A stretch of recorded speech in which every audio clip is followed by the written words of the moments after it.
Hi all welcome back to my channel. Last ವೀಡಿಯೋದಲ್ಲಿ ನಾನು ಕಾಲು soup ಹೇಗೆ ಮಾಡೋದು ಅಂತ ಅಪ್ಲೋಡ್ ಮಾಡಿದ್ದೆ. ಇದರಲ್ಲಿ ಅದೇ ಕಾಲು ಸೂಪ್ನ ನಾವು ಕುಡಿತೀವಿ. ಕಾಳನ್ನ ಹಾಗೆ ತಿನ್ನೋಕ್ಕಾಗಲ್ಲ ಅನ್ನೋರು, ಇಲ್ಲ ಇನ್ನೂ ಟೇಸ್ಟ್ ಬೇಕು ಅನ್ನೋರು ಈ ಥರ ನೀವು ಒಂದು ರೆಸಿಪಿನ ಮಾಡ್ಕೋಬೋದು. ಏನು ಅಂತ ಹೇಳಿದರೆ, ಒಂದು ಬಾಣಲಿಗೆ ಆಯಿಲ್ ಹಾಕ್ಕೊಂಡು ಮೆಣಸಿನ್ಕಾಯಿ ಹಾಕ್ಕೊಳ್ಳಿ.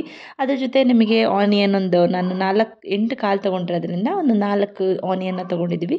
ಸ್ವಲ್ಪ ಕೊತ್ತಂಬರಿ ಸೊಪ್ಪು, ಸ್ವಲ್ಪ ಪುದೀನ ಸೊಪ್ಪು, ಸ್ವಲ್ಪ ಕೊತ್ತಂಬರಿ ಸೊಪ್ಪು ಪುದೀನ ಸೊಪ್ಪನ್ನ ಕಟ್ ಮಾಡಿರೋದನ್ನ ಸ್ವಲ್ಪ ಇದಕ್ಕೆ ಹಾಕ್ಕೊಂಡು ಶುಂಠಿ ಬೆಳ್ಳುಳ್ಳಿ ಪೇಸ್ಟನ್ನು ಕೂಡ ಇದಕ್ಕೆ ಆ್ಯಡ್ ಮಾಡ್ಕೋತಾ ಇದ್ದೀವಿ. ಅದಕ್ಕೂ ಕೂಡ ನಾವು ಆ್ಯಡ್ ಮಾಡಿರೋದ್ರಿಂದ ಇದಕ್ಕೆ ನೀವು ನಾರ್ಮಲಾಗಿ ಸ್ವಲ್ಪ ಕ್ವಾಂಟಿಟಿನ ಕೂಡ ಆ್ಯಡ್ ಮಾಡ್ಕೋಬೋದು. ಇದು ಸ್ವಲ್ಪ ಚೆನ್ನಾಗಿ ಫ್ರೈ ಆದಮೇಲೆ ಹೆಚ್ಚಿರೋ ಅಂಥ ಒಂದು 2 ಟೊಮ್ಯಾಟೊನ ಇದಕ್ಕೆ ಹಾಕ್ಕೋತಾ ಇದ್ದೀವಿ. ಆ ಟೊಮೆಟೊ ಚೆನ್ನಾಗಿ ಫ್ರೈ ಆಗಬೇಕು. ಮತ್ತು ಇದು ಸೈಡ್ ಡಿಶ್ ಥರ ತುಂಬ ಚೆನ್ನಾಗಿರುತ್ತೆ.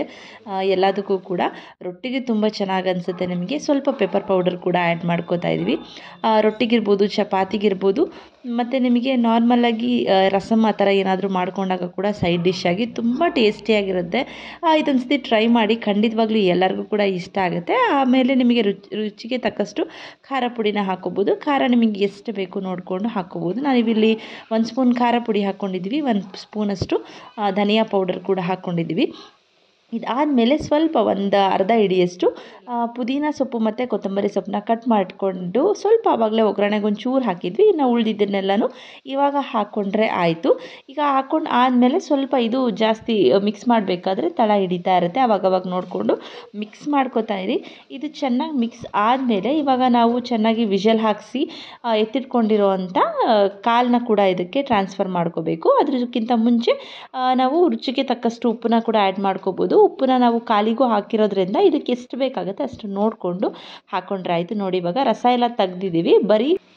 ಬರೀ ಕಾಲು ಮಾತ್ರ ಇದೆ. ಆ ಕಾಳುಗಳನ್ನ, ಬೇಯಿಸಿರೋ ಕಾಳುಗಳನ್ನ ಚೆನ್ನಾಗಿ ಹಾಕಿ ಫ್ರೈ ಮಾಡಿಕೊಂಡ್ರೆ ಆಯಿತು.